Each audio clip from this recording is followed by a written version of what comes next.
and to hear the blend of what everybody had to bring was so beautiful. It really was. All those different things in everybody's voices. It was rich.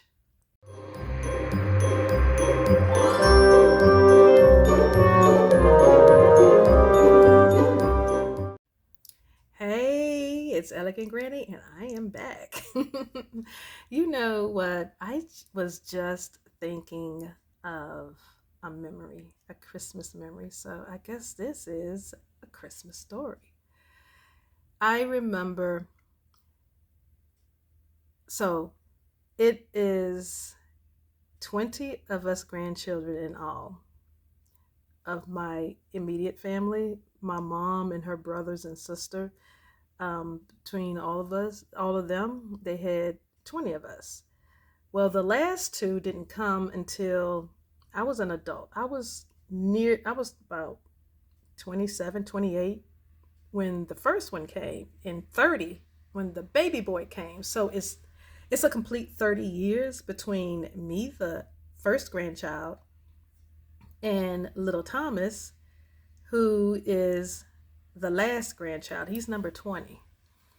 And so anyway, those two, they don't know, they didn't get to experience this with us.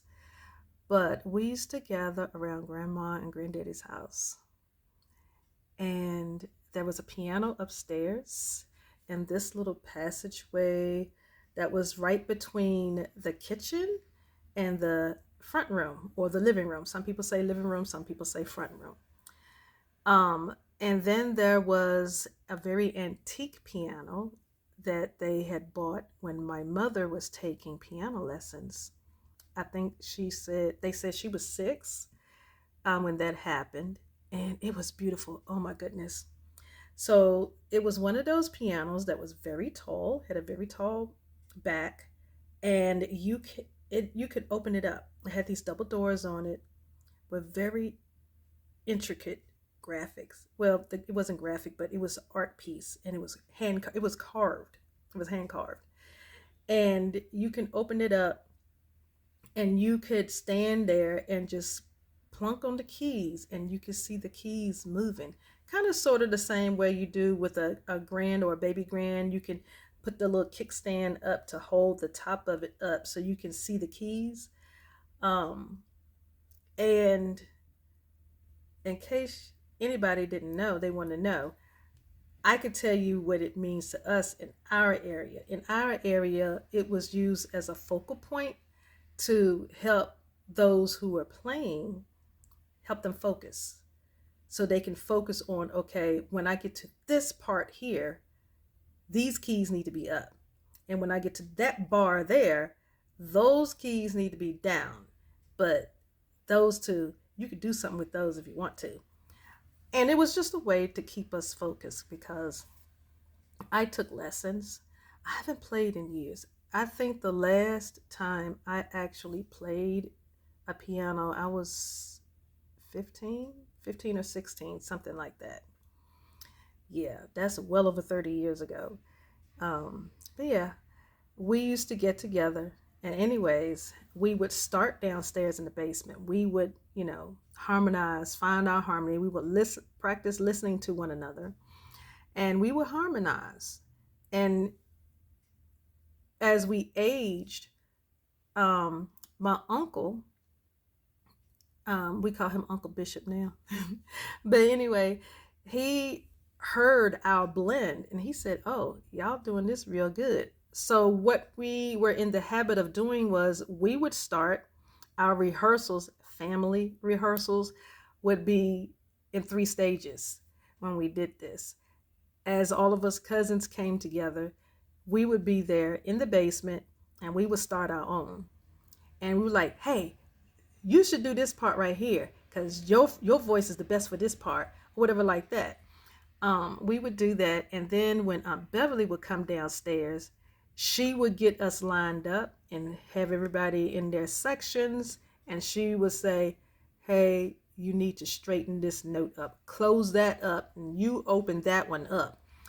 She would just give us little clues, and she would help us with breathing.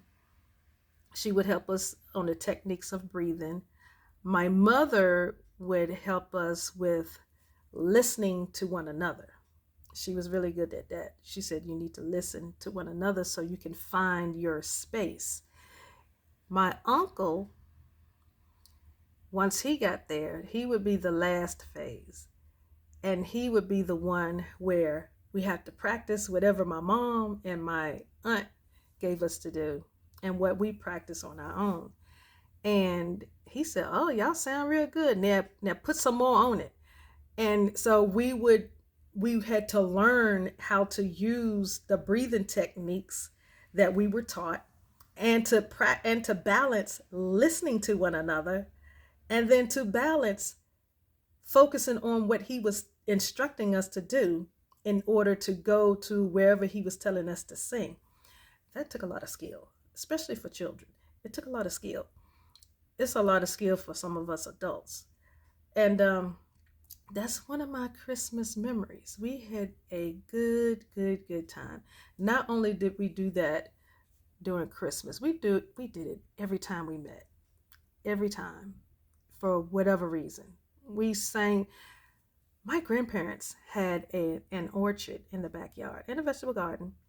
And while we were working it, we would sing. We would practice harmonizing and blending and breathing. And there was this one Granny Smith tree that Granddaddy had, and that was our favorite tree. And as we became adults, we used to call it our ancestor tree. That's what we called it. But we don't know why we felt a connection with this particular tree. As children, as small children, we used to climb up in this tree and just sit in it for hours and just hold conversation. No one was uncomfortable in this tree, and it held all of us. All of us. And there were plenty of us. And sometimes the adults would come down to the bottom of the tree and just stand at the tree and just talk to us while we're sitting in the tree. And yeah, and we would sit there and eat some of the apples. Granddaddy wasn't too kind on that. He was like, "No, if you're going to get some that's already on the ground. The ones that are on the trees, they're not ready yet." But yeah, we would get those, but we would also sneak a few from off the limbs. The more sour they were, the better I liked them, because I love Granny Smith apples. And yeah, those were sweet memories. That was a special Christmas story for me. Although we did that same thing all the time, all year. But Christmas and Thanksgiving, and particularly Christmas, yeah, it was really special. And to hear the blend of what everybody had to bring was so beautiful. It really was. All those different things in everybody's voices. It was rich. It was rich, and I consider it wealth. I do.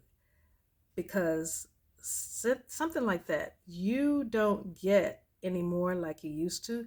You don't really hear of family groups as much as you used to years ago. Many years ago, that was a thing. It was a big thing. And now you hear it even less.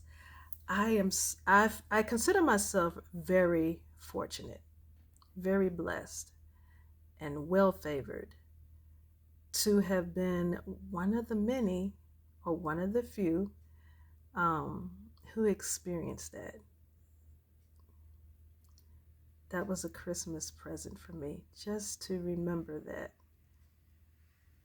I think I'm going to go and just remember some more about that.